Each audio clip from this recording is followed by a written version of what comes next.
엄마가 2명이면 아이는 어디로 가야 하죠? 그 질문은 조용하던 술도가 거실을 단숨에 얼어붙게 만들었다. 질문의 주인공은 다름 아닌 오범수였다. 그의 앞에 놓인 현실은 너무도 잔혹했다. 하나는 법적으로 딸한이의 생모인 나영은, 다른 하나는 지금까지 한이를 돌보며 진짜 엄마처럼 살아온 독고셀이었다. 둘 다 한이를 사랑했고 한이 역시 두 사람을 엄마라 불렀다. 하지만 이제는 선택의 시간이 다가오고 있었다. 이 복잡한 감정의 출발점은 며칠 전 독고탁이 술도가에 들이닥치며 시작됐다.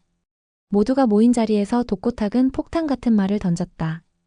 강수 친엄마가 누군지 다들 안 궁금해? 셀이 엄마야. 미스장. 순식간에 술도가 사람들의 얼굴이 굳었다. 오천수는 분노를 억누르며 자리에서 일어났고 세리는 얼어붙은 채로 고개를 떨구었다. 그녀를 향한 시선은 동정이 아니었다. 분명한 경계와 낯설미 섞인 복잡한 감정이었다. 오범수는 그녀 곁으로 다가가고 싶었지만 그 발걸음조차 조심스러웠다.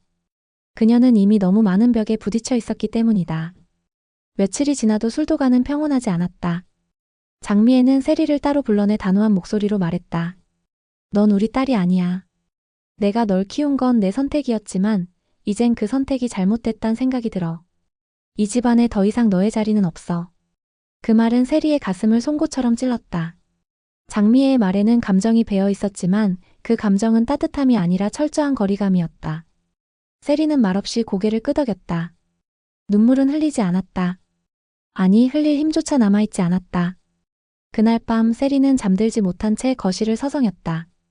오범수는 조용히 다가와 그녀 옆에 앉았다. 세리야, 우리 도망치자.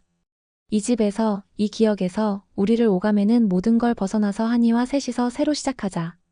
세리는 아무 말 없이 오범수의 어깨에 기대었다. 그 어깨는 여전히 넓고 따뜻했지만 그 품 안에 오래 머무를 수 없음을 알았다. 다음 날 독고탁이 그녀를 다시 찾아왔다. 세리야, 내가 널 데리고 나갈게. 여긴 내가 있을 곳이 아니야. 유학을 가. 그게 이 상황을 정리하는 유일한 방법이야. 세리는 그 말에 쉽게 대답하지 못했다. 하지만 독고탁은 진지한 눈빛으로 이어 말했다. 너만 떠나면 술도가를 더는 건들지 않겠다. 네가 떠나 있는 동안만큼은 이 집에 손대지 않겠다고 약속할게. 그 말은 세리에게 마지막 희망처럼 느껴졌다. 그녀는 오범수에게 말하지 못한 채 떠날 준비를 했다. 대신 편지를 남겼다. 교수님, 제가 떠나는 건 도망이 아니에요. 우리가 함께하기 위한 잠시의 이별이에요. 꼭 다시 돌아올게요. 교수님, 정말 많이 사랑했어요. 오범수는 그 편지를 손에 쥔 채 무릎을 꿇었다. 한이는 엄마를 찾으며 울었고 그는 아무 말도 해주지 못했다. 무력감과 분노가 그를 지배했다. 독고탁에 대한 신뢰는 산산조각 났고 장미애의 차가운 시선은 날이 갈수록 더 깊어졌다. 그 후 세리는 낯선 땅에서 자신을 다잡기 위해 애썼다. 언어도 사람도 문화도 낯설었지만 그녀는 포기하지 않았다. 낮에는 어학원을 다니고 밤에는 식당 아르바이트를 하며 하루하루를 채웠다.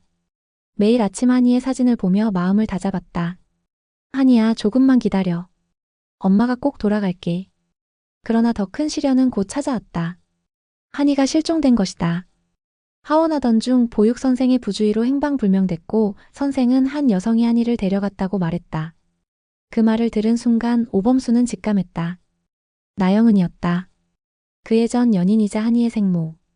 오범수는 발이 부르트도록 경찰서를 오갔다. 며칠 동안 단서도 없이 헤매던 중 한 통의 익명 이메일이 도착했다. 아이를 찾고 싶다면 공항으로 와. 공항에 도착한 범수는 믿을 수 없는 장면을 보았다. 한이의 손을 꼭 잡고 있는 이는 나영은이 아니었다. 바로 세리였다. 세리는 귀국한 지 몇 시간 되지 않아 우연히 공항에서 나영은과 한이를 목격했고 한이를 되찾기 위해 몸을 던졌던 것이다.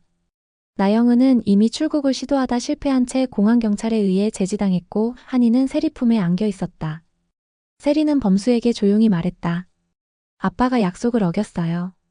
그래서 돌아왔어요. 더는 제가 떠나는 걸로 이 집을 지킬 수 없다는 걸 깨달았어요. 범수는 세리의 눈빛을 바라보았다. 그 안에는 더 이상 흔들림이 없었다. 도망치던 사람이 아니라 싸우기 위해 돌아온 사람의 눈빛이었다. 그날 밤 술도가 사람들은 세리가 돌아온 사실을 알게 되었다. 장미애는 단호히 말했다. 넌 이제 완전히 이 집과 끝이야. 하지만 세리는 더 이상 물러서지 않았다. 이제는 제가 끝을 정하겠어요. 며칠 뒤 한이의 양육권 재판이 열렸다. 나영은은 법정에서 눈물을 흘리며 자신의 권리를 주장했지만 양육권은 범수에게 그리고 세리에게 남겨졌다. 그러나 독고탁은 움직이고 있었다. 세리의 귀국으로 인해 술도가 인수 계획이 차질을 빚자 그는 본격적으로 술도가 주주들을 움직이기 시작했다. 세리는 모든 것을 지켜보고 있었다.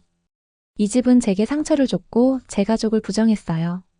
하지만 지금 이 자리에 서 있는 이유는 그 상처 속에서 진짜 내 사람을 찾았기 때문이에요.